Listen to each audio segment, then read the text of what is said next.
तौर पर पहले तो कृषि एवं किसान कल्याण मंत्रालय से जुड़ा हुआ है। आपको याद होगा कि पिछले वर्ष 15 मई 2020 को माननीय वित्त मंत्री जी ने 1 लाख करोड़ के एग्रीकल्चर इंफ्रास्ट्रक्चर फंड की घोषणा की थी और उसके बाद 1 फरवरी 2021 को माननीय वित्त मंत्री जी ने बजट में ये भी घोषणा की थी कि इसमें एपीएमसीज को जोड़ा जाएगा। और बड़ी बात यह है कि एपीएमसीज का और सशक्तिकरण हो, उनके माध्यम से और किसानों को लाभ मिल सके, उस दृष्टि से बड़ा निर्णय किया गया है कि ये जो 1 लाख करोड़ रुपया है इसको एपीएमसीज के माध्यम से अलग अलग आधारभूत ढांचा बनाने के कैसे अवसर दिए जा सकें, जिसकी विस्तृत जानकारी माननीय कृषि मंत्री जी आपको देंगे। इसके अलावा जो हमारा कोकोनट डेवलपमेंट बोर्ड है, उसको ही कोकोनट डेवलपमेंट बोर्ड एक्ट 1979 में कुछ अमेंडमेंट्स की गई हैं कि जिसमें चेयरमैन की पोस्ट को लेकर उसकी बजाय उसमें और प्रोफेशनलिज्म आए, नॉन एग्जीक्यूटिव चेयरमैन और सीईओ को बनाने का निर्णय किया गया है। इसमें भी कोकोनट के उत्पादकों को उससे जुड़ी हुई इंडस्ट्री को बल मिलेगा। पहले निर्णय में जहां एपीएमसी के माध्यम से देश भर के किसानों को और लाभ देने का काम किया है, जैसा पहले ई-नैम्स के माध्यम से भी मंडियों को और मजबूत करने का काम किया, एक के बाद दूसरा निर्णय मोदी सरकार में माननीय कृषि मंत्री जी ने जो लिए हैं वो एपीएमसीज को मजबूत करने के लिए उस पर विस्तृत जानकारी माननीय मंत्री जी देंगे।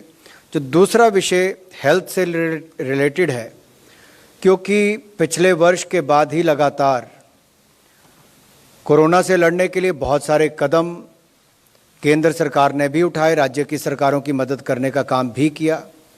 आपको याद होगा emergency response and health fund जो हमने किया था पिछली बार, वो 15,000 करोड़ रुपया सबसे पहली मदद के रूप में केंद्र सरकार ने राज्यों को अपनी टेस्टिंग फैसिलिटीज़, लैब्स और बाकी आधारभूत ढांचा हेल्थ से रिलेटेड सुधारने के लिए दिया था।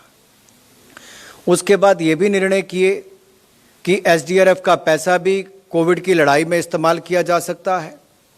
ये निर्णय भी उस समय हुआ था कि नेशनल हेल्थ मिशन के पैसे को भी उसमें उपयोग किया जा सके, क्योंकि कोविड से जंग जीतेंगे हम। इसमें लगातार केंद्र ने राज्यों की मदद करके एक टीम के रूप में काम किया और आज एक बड़ा निर्णय फिर emergency response and health systems preparedness package 2, जिसको 23,123 करोड़ रुपए का आज उस पर निर्णय लिया है। इसमें भी राज्यों को अगर भविष्य में कोई ऐसी स्थिति आती है कि कोविड से लड़ना पड़े, तो जैसा हमने पहले भी कहा था कि बाल चिकित्सा के लिए पेडियाट्रिक्स और बाकी सब सुविधाएं और बाकी भी सब, उस पर माननीय हमारे स्वास्थ्य मंत्री मनसुख भाई वो भी आपको उस पर जानकारी देंगे। मैं पहले आग्रह करता हूं आदरणीय नरेंद्र सिंह तोमर जी से, माननीय कृषि एवं किसान कल्याण मंत्री जी, और उसके बाद माननीय मनसुख भाई उसके बाद स्वास्थ्य के बारे में जानकारी देंगे।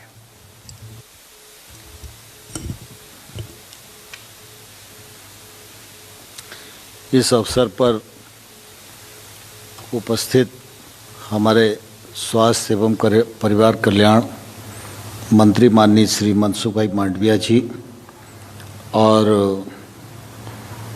हमारे सूचना प्रकाशन मंत्रालय के नवनियुक्त मंत्री माननीय श्री अनुराग ठाकुर जी, सचिव कृषि डीजी साहब और उपस्थित मित्रों, जैसा कि माननीय मंत्री जी ने आप सबके समक्ष विषय रखा कि आज मंत्रिपरिषद की बैठक संपन्न हुई।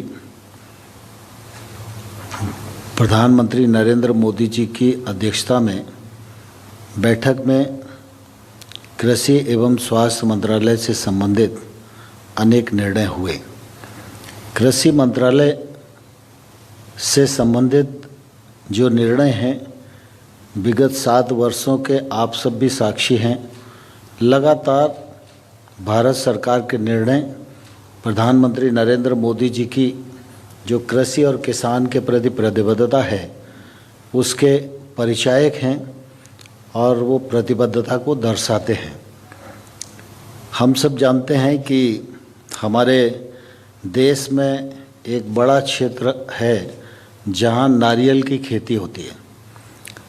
नारियल की खेती का में उत्पादन बढ़े, उनके किसानों को सहूलियतें दी जा सकें, उनकी उत्पादकता बढ़े, और इस सारे काम को देखने के लिए नारियल बोर्ड 1981 में अस्तित्व में आया था। इस नारियल बोर्ड के एक्ट में हम लोग संशोधन करने जा रहे हैं। एक तो बोर्ड का जो अध्यक्ष है वो गैर शासकीय व्यक्ति होगा, उसी परिक्षेत्र से होगा, किसान पृष्ठभूमि में होगा, और जो फील्ड की गतिविधियों को ठीक प्रकार से समझ सके। और एग्जीक्यूटिव पावर के लिए एक सीईओ होगा, उसके अंदर एग्जीक्यूटिव पावर निहित रहेंगी। बोर्ड में दो प्रकार के सदस्य हैं। एक प्रकार है केंद्र सरकार द्वारा नामित कुछ राज्य जो उसमें प्रतिनिधि के तौर पर रहते हैं। दूसरी श्रेणी ऐसी है जो बाकी राज्य बचते हैं, वो चक्रानुक्रम से उसमें जुड़ते जाते हैं और उनका कार्यकाल समाप्त होता जाता है। इस बार हम लोगों ने यह भी फैसला किया है कि केंद्र सरकार जिन 4 सदस्यों को नॉमिनेट करती है उनकी सदस्य संख्या बढ़ाकर 6 की गई है, और अब आंध्र प्रदेश और गुजरात भी उसमें मेंबर होंगे। यह भी परिवर्तन करने हम जा रहे हैं। तीसरा इस क्षेत्र में परिवर्तन है कि नारियल बोर्ड अभी तक भारत के भीतर बोर्ड की गतिविधि हो, नारियल की खेती हो, इस दृष्टि से काम कर सकता था, विचार कर सकता था, योजना कर सकता था, उसे क्रियान्वित करने की कोशिश कर सकता था।